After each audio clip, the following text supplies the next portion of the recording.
I had a Cobra meeting this morning, which was an opportunity that I took to thank the police for their work over the last few days, to express my support for the police officers who have been injured and the communities impacted by this mindless thuggery.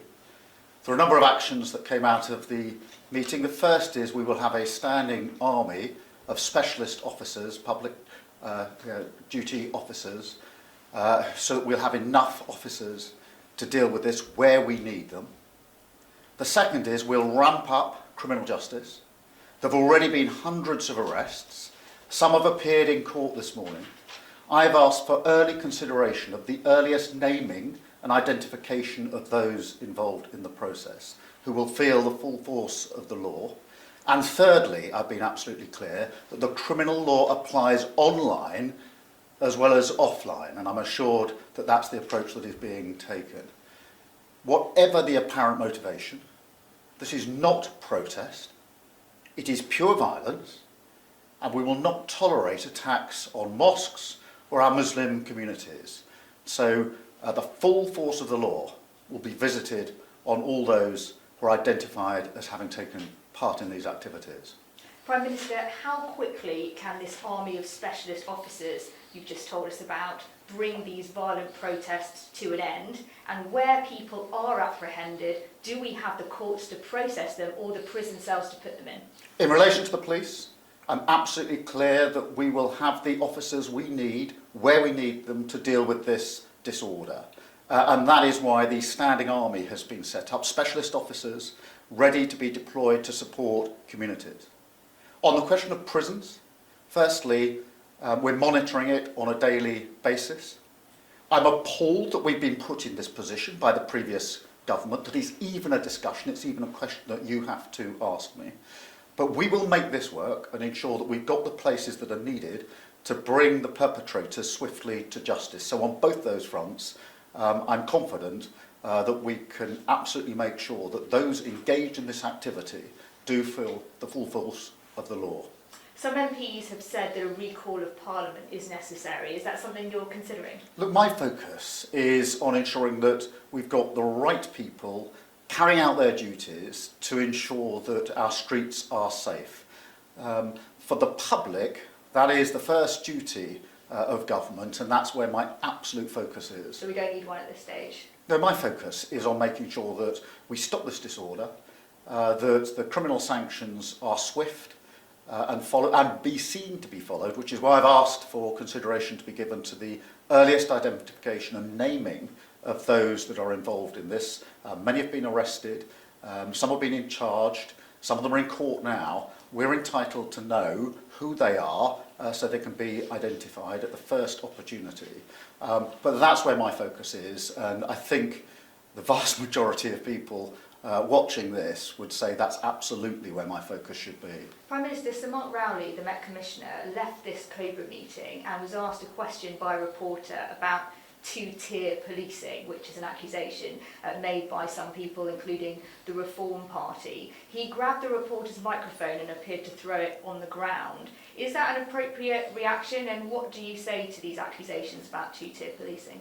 There's no two-tier policing. There is policing without fear or favour, exactly as it should be, exactly what I would expect and require. So that is a non-issue. The focus here is not on the apparent motivation of anybody involved in this. This is not protest. This is violence. It's violence on our streets being inflicted and targeted on communities, and we're not going to tolerate that in this country. Can I finally ask you about online? You mentioned that in your Cobra meeting. Should social media companies allow figures like Tommy Robinson, like Andrew Tate, to be on their platforms? Well, the message from me this morning was very clear in the Cobra meeting, which is the law applies online. So if you're inciting violence, it doesn't matter whether it's online or offline. And therefore, I expect, just as in relation to those that are directly participating on the streets, for there to be arrests and charging and prosecution. Equally, anyone who has been found to have committed a criminal offence online can expect the same response Thank you very much. Thank you. I'm Assistant Chief Constable Lindsay Butterfield of South Yorkshire Police. Following a day and night of violence and disorder in Wath-upon-Dearne yesterday, Sunday the 4th of August, focused on a hotel housing asylum seekers, I can confirm today we have seen at least 12 of our officers injured, with items such as bricks, fence posts, branches and other missiles thrown at them.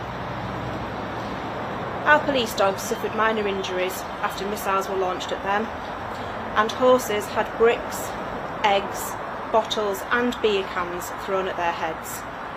They were spat at and threats made to cut the saddles in an attempt to injure the riders. So far we have had 6 arrests, 1 in Sheffield and 5 in Rotherham, with 1 person already charged and before the court this morning. Please be assured we expect this number to increase significantly over the coming days.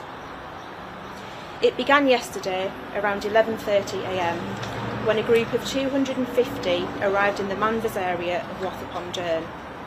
A further group of around 500 people arrived shortly after, who we believe held far-right and anti-immigration views.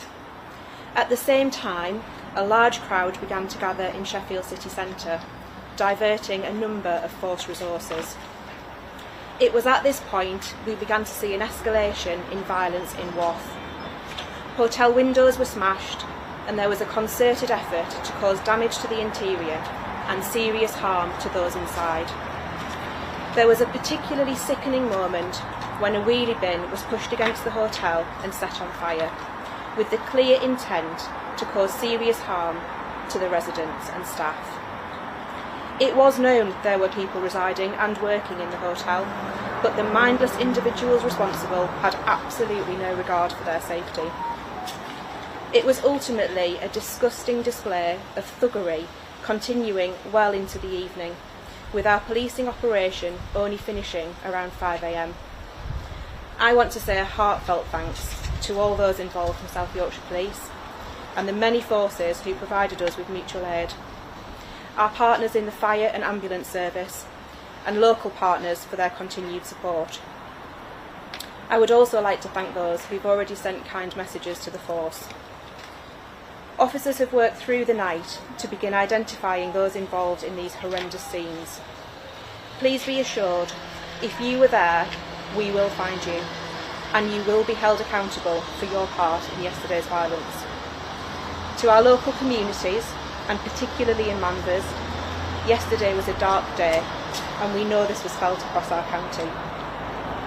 Our priority will always be public safety, and you will see an increase of officers across South Yorkshire over the coming weeks. Finally, we will be sharing a link for anyone with footage from yesterday that they wish to share with us. Alternatively, you can report any information anonymously via Crime Stoppers. Thank you.